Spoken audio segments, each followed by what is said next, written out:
there's an opportunity to shift from an externally created identity to an internally created identity. It occurs as a whole bunch of mini deaths because you're letting go. This is what makes it so hard. You let go of all of the people that you thought you were, and all those people have to die one by one, letting go of myself, the basketball player, letting go of myself, the entrepreneur, which was also equally painful. There's all these mini deaths that sort of remove parts of who we think we are that then allow the space that we really are underneath to be visible. So I just got done recording the very first interview of the podcast with Ryan Vaughn, who was an entrepreneur that started a company called VNN. He left, became an executive coach, but I came across his work through an article he wrote about midlife transitions. I was going through one myself when I turned 40, and I was just doing a bunch of research. And after reading through the article, I thought he really summarized the transition really well and highlighted a lot of the different emotions and different phases people go through as they go through that transition. So I had just turned 40, and I realized that I just finished the halfway point of my life. I was starting to think through, what am I going to do in the second half of my life? And that opened up a whole can of worms. So him and I talked about midlife transitions, marriages, parenthood, and we even dive into the role of psychedelics. So I hope you enjoy the first episode. Here we go. Can I ask a question? Sure. Yeah. Why are you doing this podcast? That's a good question. So I came across your work because I'm going through a midlife transition. So at 40, I stepped down from my second company, or second company got acquired.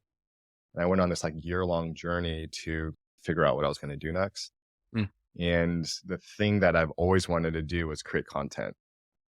But I resisted it for so long because going from being a founder to a podcaster just feels like a really huge ego blow. So I resisted it for years, just years. So I guess fast forward to reading your article, I was like, I'm going through that same transition where I feel like I'm going through identity shift and ego death and trying to go from figuring out who I am and what I want to be doing and mixing that with wanting to give back and help people.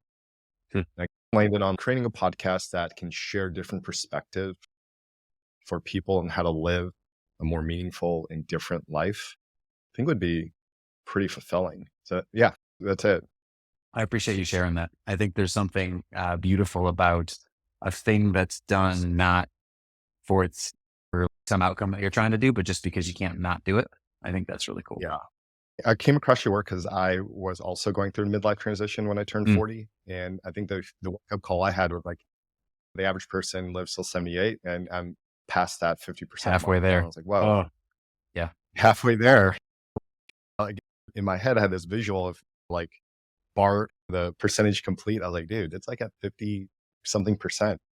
And it just made me start thinking through, what do I want the second half of my life to be? And the biggest thing for me and the biggest change that I went through was a massive identity shift. And when I would read about that, I was like, oh, how hard could that be? You just switch the label on your LinkedIn or your bio. Yeah, it is extremely difficult for me. So I think this is a topic that has so many different layers and so many other rabbit holes we can go through. But maybe to start, what were some of the identity shifts that you went through, and how did that lead to this midlife reorientation? I had my own moment. You reminded me of this. I probably had a series of moments actually where I just started to recognize that something was wrong. One of them, they're all funny in hindsight, maybe not all, but one of them was I watched an Adam Sandler special, I don't know, 5 years ago or something like this. Is his new comedy special. And he just looked so old. And I remember as a kid, he was my dude. And looking at him, I was like, oh no, he looks, what do I look like? And having a similar sort of moment around, I remember I cried that night and my wife's just like, what in the heck? What's going on? But it's real, I think, when you first confront the fact that you're not going to be able to do everything. And midlife is the first real time for a lot of people where you start to reconcile with the fact that, it's not all going to get done. You don't have limitless options. You can't accomplish everything. All these things that you thought were true are no longer true. And then you got to start making calls. I think that's a really, the thing to sit with. And for an entrepreneur, I think it's extra challenging because identity is such a clear thing for entrepreneurs while they're running their company. Who am I? I'm an entrepreneur. I'm the CEO of this. And the purpose of life right now is make this company successful. And that's what I'm doing. And so I think people who aren't necessarily as enmeshed with their companies, or people who don't start companies, they tend to ask these questions: who am I and what am I up to in this world, a lot more frequently. And it's this gradual unfolding process. But for an entrepreneur, at least I've seen this pattern over and over, it occurs more acutely when you step off the treadmill first. So oftentimes it happens post exit, right? As everything's been super clear, and then you exit. And now for the first time in 10 years, you're able to ask those questions. And it's like all the buildup of the last 10 years just comes flooding back. And now I get to reconcile with that. I think there's a lot going on. And I think entrepreneurs experience it differently. For me, I have had 4 lives, give or take, thus far. I had my first chapter of life. I was living into this vision I had of a future NBA player. So I was going to be a professional basketball player. That ended up ending. I was about 18 or so when that door closed, and I got really angry. And so as a result of that, the second chapter, because of the loss of my identity as a basketball player and the anger associated with that, I just got a big case of the fuckets. And I got really into drugs, got really into drinking. And that took me to a really dark place for 4 or 5 years or so, until I got sober. And then as I was like orienting around, what do I want to do next? Again, identity. I got it in my head that what people would really like, what people would really admire me for, is if I was a tech CEO. So then I was like, I'll turn myself into that. And it's this model throughout most of my life, which was very much, I have an image of what I feel like I will feel okay about myself if I can become this thing that's very future oriented. And I'm going to just kill myself to become that thing. And when I finally left the company that I spent the most time at, was called VNN. And when I finally left that and then went on my own identity sort of crisis in the same way that you were describing, or in my own version of that, the easiest thing in the world was to repeat that pattern and be like, okay, so now who do I want to be? And let's create that and go live into it, go create that. And the thing that I'm really proud that I did, and I think I showed some wisdom, and I'm glad that I did at that moment, was, even though my instinct was, I got to start another company, the clearest thing is, everybody asks you, what's next? What are you doing next? And you just feel like you want to have an answer to that. I allowed myself to have an answer for a while. And I allowed myself to be, rather than being Ryan, the guy who's doing, or the guy who's building this next, whatever, I just allowed myself to be Ryan. And that's it. And that was so uncomfortable for me for a good year as I was trying that on, and just allowing myself to not be impressive, to not be doing something amazing that it's going to get people to think of me a particular way, and just be Ryan and start from there. The most radical thing I think I have done in my life, and also the beginning of an identity that is anchored in a different place. And I think today that's what I'm doing, just trying to do that as best I can, is avoid my instinct, or notice and let go of my instinct to be impressive and try to live based on the reactions that other people have to me. So I took a year sabbatical, and I told myself I have to commit to a year, because when I left the first company I started, I promised my wife, I was like, 6 months, like first day in, I was like, oh, I have my next startup idea. And it was just being on my hands waiting. And looking back, I was like, okay, I rushed into that. I didn't even explore not even ideas. I didn't even explore what I wanted. It was just a very ego driven decision. And once I took this sabbatical, I was like, I'm gonna commit to a year. And it's so interesting when people ask me what I did, it shifted from, oh, I'm a tech entrepreneur, a CEO, I started these companies. And then after a while, it was like, okay, I'm on a break. Now it went towards, I'm just going to become a YouTuber, content creator, podcaster.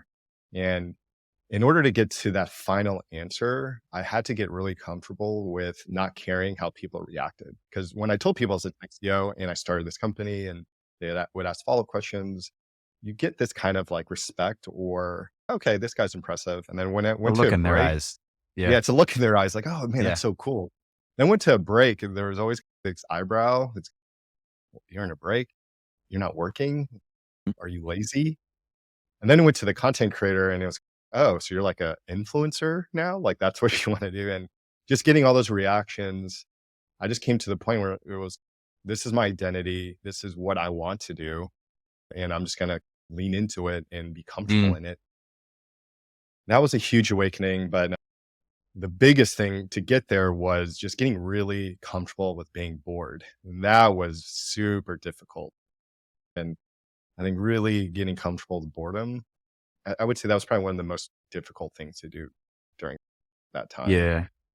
So I think that in my experience, there's 3 phases of identity that I've experienced. Yeah. There may be more that I haven't yet, but the first phase is identity that's constructed based on our surroundings, based on Yeah. the roles that we play, the groups that we're a part of, that sort of a thing. And that's, I think, starting at young adulthood, we get a sense of what the world looks like. And we get a sense that in this world, there are a whole bunch of ways to succeed. And we're mapping out all this stuff. And then we can choose based on all those available options what we want to do. And we choose doctor. Cool. That comes with an identity, right? And it comes with a Mhm. map of there's all the things you got to do now. We choose lawyer, we choose entrepreneur, whatever it is. So there's like this. And then even as a doctor, there's a hierarchy. There's like, you do these things. If your identity is this Yeah. way, then that's going to be better in some way. But it's all external. It's all established externally. Somebody else does it and we glom that onto us. I think that's the first phase of identity. The second phase, we start to see through, this often occurs as a crisis, but we start to see through the external value structures that we've placed on ourselves. We start to see them as arbitrary. And in seeing them that way, we let them go and give ourselves the opportunity to create our own value structures. And that's more of a inside out, we'll call it, identity structure, where it's like you do some serious work, you get bored, you spend time in nature, you do all the different things that I think bored is such a wonderful word for this, to allow yourself to connect with what's there when you're quiet. And from that, then create what if you want to create a value structure based on that and then live into that. And I think there's examples of this like Ikigai and whatever, where it's a structure that you can use to mobilize or make real something that's important to you internally. And that's, I think, the second stage. And there's a third stage that I do my best to spend time in these days, which is beyond creating an identity, even internally or externally, letting go of the idea of identity, letting go of the idea of having an answer to who I am, and just resting in this moment right here, right now, and trusting yourself to navigate that without the scaffolding of this is what's important to me. This is what success is. This is that you have all these things. And I think they're super useful to go from external identity to internal identity. That like all these tools are incredibly useful, but there's a tremendous freedom on the other side of letting go of those tools even, and allowing yourself to just be and show up as you show up and do good work, whatever that means to you that day, and allow the universe and the alchemy between you and the universe to just create the outcomes that it wants to create. That's pretty fascinating. I would say that I've teetered into that realm where it's being a multitude of things. Mm. And so I'm just like comfortable with the mishmash of those things. One of my teachers used to say, give yourself permission to be a different person every day. Yeah, that's awesome. Yeah, I thought that was really cool. I guess for you to get there, I came across your article on the midlife reorientation, and Mhm. I was like, wow, I couldn't have created a more simplistic framework that kind of just embodied what I was going through. What are those two transitions? So the first one is my sense is that people go, they have we talked about the way that people externally create their identities. And there's an opportunity to shift from an externally created identity to an internally created identity, sort of stage 1 to stage 2 from what we're talking about previously. And that is you're letting go. And it occurs as a whole bunch of mini deaths because you're letting go. This is what makes it so hard and why people are like, just switch the label. This is some fucking work. You let go of all of the people that you thought you were. And all those people have to die one by one. And it's really painful. I remember at this visceral moment when I was right in the middle of the process where I felt myself die as a basketball player. And I'm out on the court playing against these college kids and we're losing by, I don't know, something under 10 in the second half. And I can see, I'm right in the middle of this process and I can see my mind just beating myself up. Like, this is ridiculous. You're washed up. If you can't pull this out, there's no way these kids are going to let you play with them anymore. You're 10 years older than everybody. What are you thinking? Just being really mean. And for the first time in my life, I saw that and I was like, well, that's gross. Like, I don't want that. And I just decided, I guess I'm just going to let go of that and not listen to it. And then for the rest of that game, I had an amazing game as it happens, but I have no idea if we won or lost because I lost track of that in the moment and then just playing. And then immediately after that, freaked the hell out because I was like, I'll never be good at basketball again. If I don't have this fire, this thing that makes me have to win all the time, I want to be awful. And that was like then that lasted some time, letting go of this part of me that felt like having this mortal need to win was a core part of my identity and letting go of that. So that's one transition, is letting go of myself, the basketball player, letting go of myself, the entrepreneur, which was also equally painful, et cetera, et cetera, et cetera. And there's all these mini depths that sort of remove parts of who we think we are that then allow the space that we really are underneath to be visible. That's the first transition. And then the second one, as you illustrated, it's the sense of moving from an individual identity to a collective identity, to interconnected identity. And you can get a taste of this, of the interconnectedness of the self through things like psychedelics and stuff like that. You can get a window into the interconnectedness of everything. But I think there's, in my experience, there's the opportunity to, in the first phase, everything is related to as it relates to you. So you're solving for, how am I successful? Even like when I'm trying to make an impact on something, I'm trying to make an impact so I can be the dude who made the impact, right? It's not about the broader, what's the greatest good for everybody. It's like, it's very me out. And that's ultimately like what you do things like psychedelics is, that's true. Like, this idea of separate self doesn't exist. It's just, they call it the default mode network in your brain. It's the various parts of your brain that tell you that you have a self. But in fact, we're all just one big thing and all very connected. And the more, from an identity perspective, the more you embody and live from the sense of being a part of a whole, whether that whole is my family, my community, my world. There's some flexibility to how I define the whole.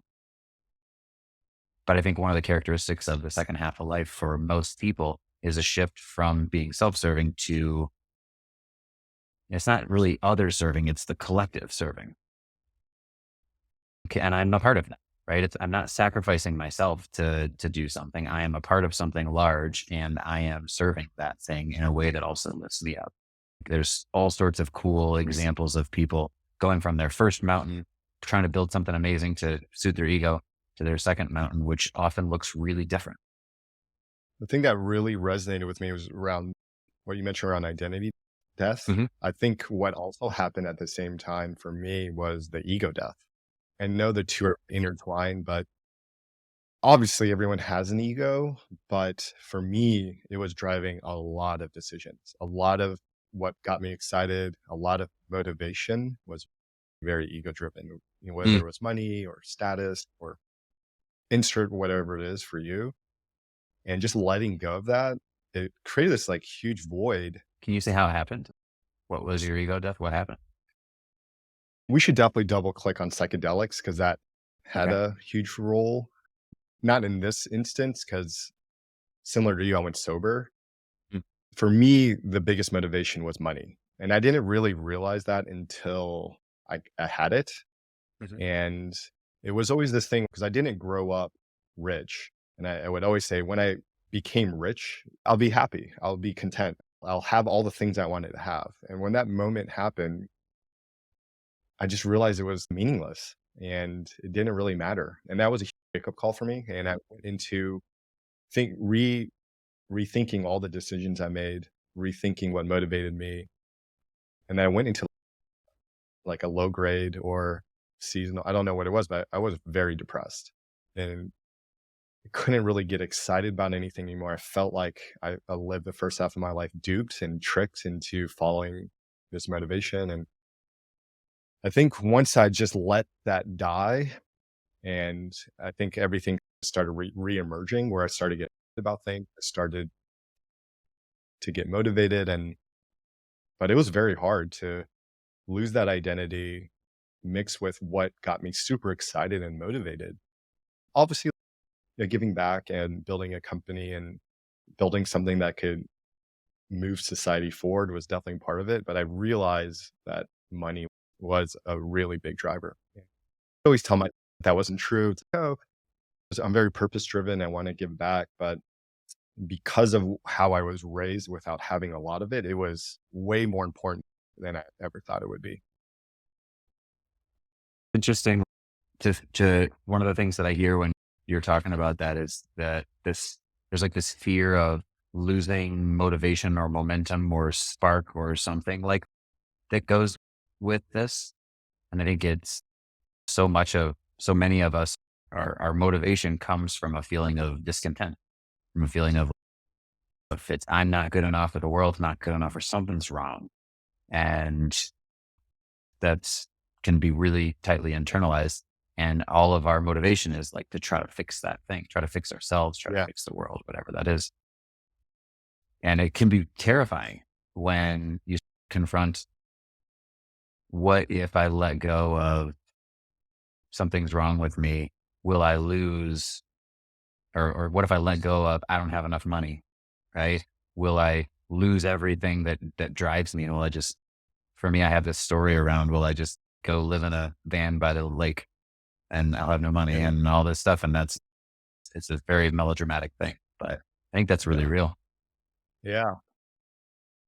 How did psychedelics play a role in this transition for you? I know you did, and it's helped or assisted or definitely around the collective side. I was just curious because I have an experience, but I'm curious to hear yours as well. So my first interaction with psychedelics was during my drug years, and it was like a party thing, which is a very different thing than my experience more recently. But I don't know, 15 years after I got sober, I find that people gerrymander their sobriety. I don't know if yours experiences that too, but mine certainly is, where for some people, sobriety means this, everything's out. I was that way for a while. For some people, weed is okay, but alcohol's out, and then you just pick Yeah. and choose.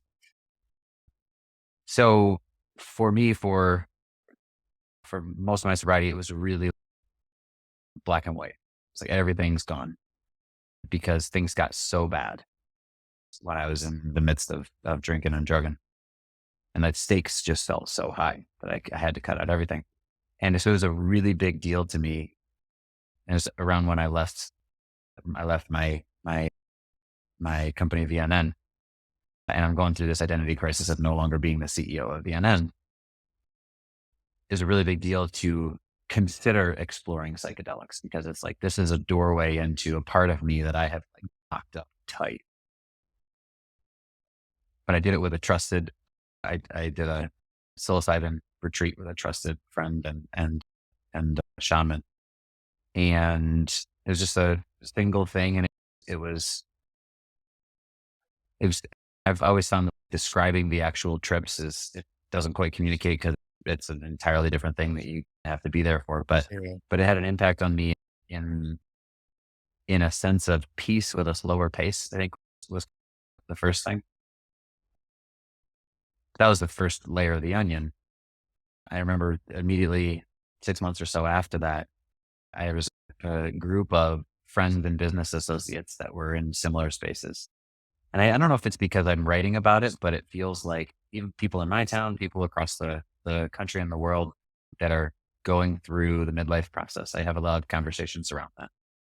And so in this case, some friends, also entrepreneurs, also exited, that were going through this process where I want to have a psychedelic experience. And so I organized a retreat, Oh, wow. and 2 days beforehand, I freaked out, and I was like, I can't do this, because this is how addiction starts. I know this pattern. I did it once, Yeah. now it's again, and I know this, I can't do it. And so I was about to bail and just say, you guys do it. And I talked to my wife, and I don't know how she got as wise as she is to deal with me in these ways, but were I her in that moment, I would have been like, what the hell's wrong with you? You need to, if this is at stake, yeah, I know how bad this gets. We need to not do this. And so I told her, I was like, I'm scared that if I go back into what I call the sideways place, that's the place I go in psychedelic land. Yeah. If I go back into that place, that I feel like I'm going to meet a part of myself that's like the devil. And I don't know if I'll be able to put him away anymore. And she was like, if you relate to a part of yourself as the devil, it sounds like that's some serious work you should be thinking about doing. And Uh, my relationship with her is, I have to work so hard to figure stuff out. And then I'll come home and be like, you know what, I figured out it's this and this. And she's like, yeah, that makes sense. I got that. I'm like, she just seems to get it so naturally. But from that conversation, I ended up deciding to do it again. And each time it has, whether it's, I probably spent the most time with psilocybin or ayahuasca, and each time it has given me an unimportant lesson very tangibly, but it's also probably the most profound one for me, is this consistent reminder that I'm not responsible and in control of everything turning out okay. That there's something bigger than me, the universe, call it whatever you want, that I am a part of, that's handling all this stuff. And all the stories that I tell myself that I have to handle this and fix everything and da da da da, da are, I get a, I have developed a real sense of that's noise. In fact, I can relax, and the universe has taken 13 men and however many billion years to get to this particular unique point, just as it is. I'm pretty sure it's okay. What's your experience? I'm how curious if that tracks. my first experience, it was very similar. It was probably in 2017. So Mhm. we were going on vacation to Peru. So my, I guess, girlfriend at the time, now wife, we decided to go to Peru, and she came with the idea to go to the Sacred Valley and try ayahuasca. And I was like, similar to First you, ever psychedelic thing, you went right for ayahuasca. first ever psychedelic. And looking back, I would describe it as 10, 20, 30 years of therapy in one night. It was, and we did it for 2 nights. The first night was interesting. The second night was terrible. There's definitely layers to it. And the second night just felt, it was like this really dark layer that I didn't really want to explore, but I was forced to. Mhm. And it was very eye opening. Looking back, some of the lessons I think I've learned from that was similar to what you said about the collective. I think Mhm. reading about everyone else's ayahuasca experiences, mine was very similar to that. Tactically, I stepped down from my first company because it was something I was thinking through, and I got a lot more clarity, married, and just made a lot of life changes. And my wife have always asked me if we want to do it again, and it's scary to really explore all these inner areas of yourself. And now I'm hearing what you're saying about mushrooms. I'm wondering if I should try that. My sense is the path that I am conscious that I'm on, generally speaking, is learning how to love myself, including all the parts of Yeah. myself that are inconvenient and weird and people don't like and all that other stuff. Like learning how to love and embrace and cherish all those parts. And that's hard. That's really hard work. And I think what psychedelics can do is they can introduce you to the parts that you don't love, like the devil inside me that I related to, right? And in college, I used to think about bad trips. Like I did so many drugs in college and I did so many psychedelics, and I got to the point where it was just like one, what I called bad trip after another. And it's like, I don't want to do this. This is awful. And it's interesting as an adult going back and doing this, like I've had experiences that I would, and my previous me would have characterized as a bad trip, like a horrible trip. But I understand now and can contextualize that as this is what's going on in my mind. These are the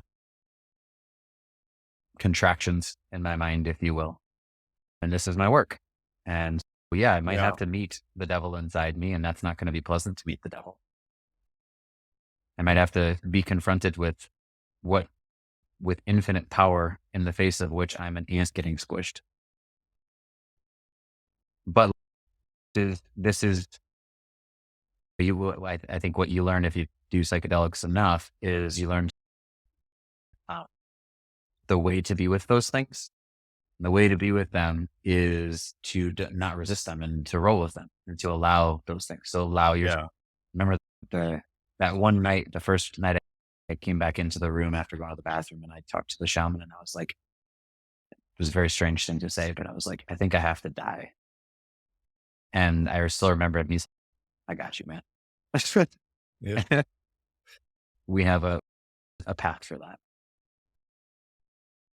And there's whatever parts of us that we've locked away and consciously or unconsciously hidden from ourselves in order to fit better into society or achieve the results that we want or whatever it is that we're aiming for. Psychedelics have a really great, almost unavoidable way of bringing those things up. And so for those who are on the path of integration, becoming whole with themselves, I think it's an immensely useful tool, whether it's ayahuasca or psilocybin or MDMA, or I think there's a number of them. Have you ever done or considered doing psychedelics with your wife? I have. Yeah. I've never talked about this before, apart from with her. I think she'd be fine with it. She knows me well enough and the way that I'm open. So it took a while to work up to it. Like I tend to be a jump both feet into the thing and we'll figure out how to do it. But she's more reserved about it and was a little bit more cautious. But one of the things that was really useful for her is that Michael Pollan book, How to Change Your Mind. Yeah. And then the Netflix special that came with it made it feel a little safer. And anyway, eventually we got to the point where we wanted to do it. And I shepherded, we'll say, the process. So I took it upon myself to make sure that the experience was good for her. And I've done that for friends and so forth in the past. I'm definitely not a shaman. There's levels to this, right? But I've played that role with some people.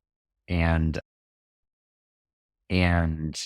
for her, she talked during it, and she went back into a really intimate moment in her childhood. And I'll save that moment just for her, but it was our intimate moment in her childhood. And as she's narrating it, I'm over here, and my experience was completely left my body as a location and went with her into her childhood, and was just like with her as a 9-year-old doing the things that she's doing. And this immensely beautiful, intimate experience, most intimate thing that we've ever done. We have done lots of intimate things. Nothing else holds a candle to that sort of connection. So we've done it once, and at some point, I'm sure we'll do it again. But yeah, it's a pretty special time for sure. Yeah. Have you guys as I've well? talked to my You wife guys about that first time? that. Was the first and last time we did something together. I know I have other friends that have done MDMA therapy with their Yeah. partner, which I would find interesting. By the way, that's a whole separate topic. This whole, what does a midlife transition do to your relationships? Whole separate thing, but let's earmark that for later, but go ahead and continue. Yeah. But we've considered it. I think that's something on our to-do list. I want to do a little bit more research into what would be the right next one. I know for her it would be another ayahuasca trip, but we're definitely considering it. Yeah. I think I am 2 thumbs way up on that. And I think also my experience of the different substances is they're pretty different too. And so it's worth experimenting. It's worth, getting a sense of it. I think ayahuasca and psilocybin have some similarities in that reality looks really different. If anything, I'd say psilocybin is maybe tamer and has a little bit. Yeah, it's the psilocybin experience for me is more like ego dissolution, one with everything. That's the space. For me, ayahuasca is there is me and there is a thing, and we are doing work together with me and this entity. And I think MDMA is like just bringing a big love bomb into whatever it is you're working on. And if your intention is, as mine has been, to become more whole with myself and love these parts that are harder to love, like MDMA is an immensely helpful tool for that, because you can go back into places that are really hard to sit with otherwise, that you don't want to go into, and naturally see them with love and compassion. And seeing them that way once, there's this, it's called memory reconsolidation therapy, and it's or memory recombination therapy. And it is the only type of therapy that's been clinically proven to change emotional learnings for people. And it's a big part of my coaching practice. And I think it's a pretty revolutionary type of thing. But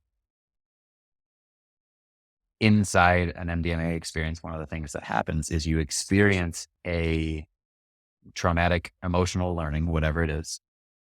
But you experience it in a way that is inconsistent with the way that the memory and the emotion has been stored for the rest of your life. If your relationship with your dad has always been this particular type of trauma, if you can go back and experience that exact moment, but from a perspective of love, that can disrupt the pattern, whatever it is, that event, whatever impact that had on your personality and the results that you're getting in life, experiencing it anew can disrupt that whole pattern in such a way that it's not like I have to remember to be different. It's just like I'm different because I'm not carrying Yeah. this burden that I once had.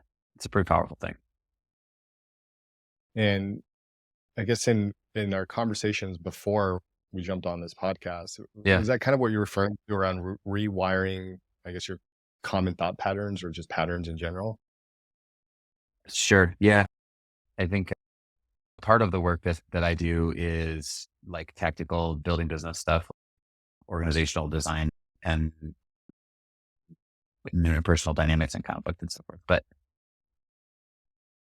at the core of the journey of becoming the best leader that you can be, from my perspective, is this process of letting go of all of the people you're trying to be and pretending to be and think you should be that are better than who you actually, that you feel like are better than who you are, and learning to rest truly comfortably in your own skin. And I think that process, oftentimes, like the reason that we get so tight in these areas and the reasons that we think we need to be different are often rooted in our childhood. They're often rooted in the ways that we didn't get what we needed or had experiences that left marks on us. And so oftentimes the process of learning to fully embody ourselves in our lives, it involves going back to things that made impacts on us and working with them. And working with them can mean all sorts of different shit. It's totally depends on the thing. But I think the general trend is, I think most people, particularly high achievers, are wired or organically through their life have been wired to, there's a feeling inside that they have. And then in order to resist or get rid of this feeling, they do something and they do it hard. Maybe they achieve, maybe whatever it is.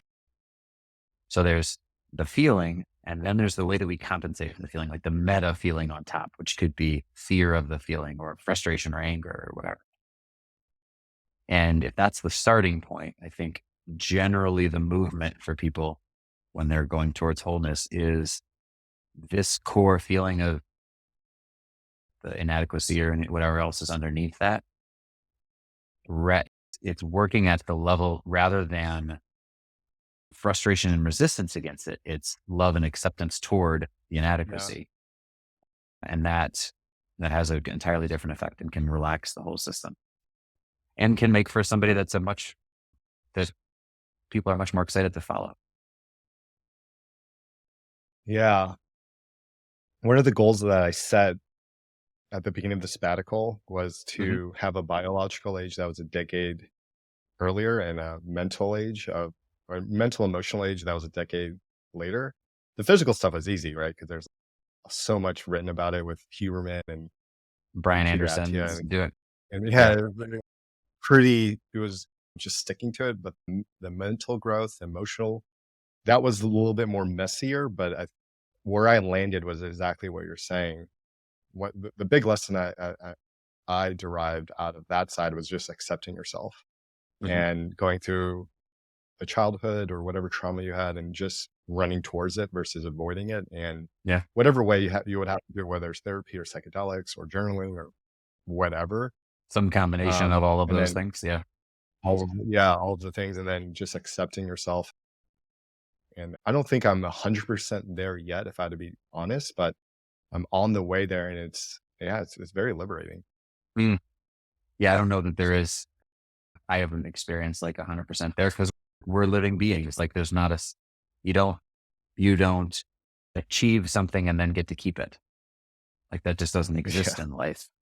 It's a process. It's an ongoing unfolding that we have our experiences and we have the opportunity when we have those to either process them fully and allow them to pass through us or to hold on to them in some sort of a resistance way. And then we'll carry it. And we're not going to stop having experiences. So I think that's an ongoing thing. yeah. I think that's probably a good stopping point. I really appreciate you coming on today to walk Me us too. through the ego, the identity, the midlife transition. And I definitely wanted to double click on psychedelics, and I'm glad we did. But I really appreciate it. And thanks for jumping on, the first interview of the new podcast. I feel so honored to be able to be the first episode of this thing. So yeah, thank you for the invitation. I'm excited to become a longtime listener and maybe a repeat guest at some point in the future after you've Yeah, for sure. gone through your process. Thank you, truly. Well,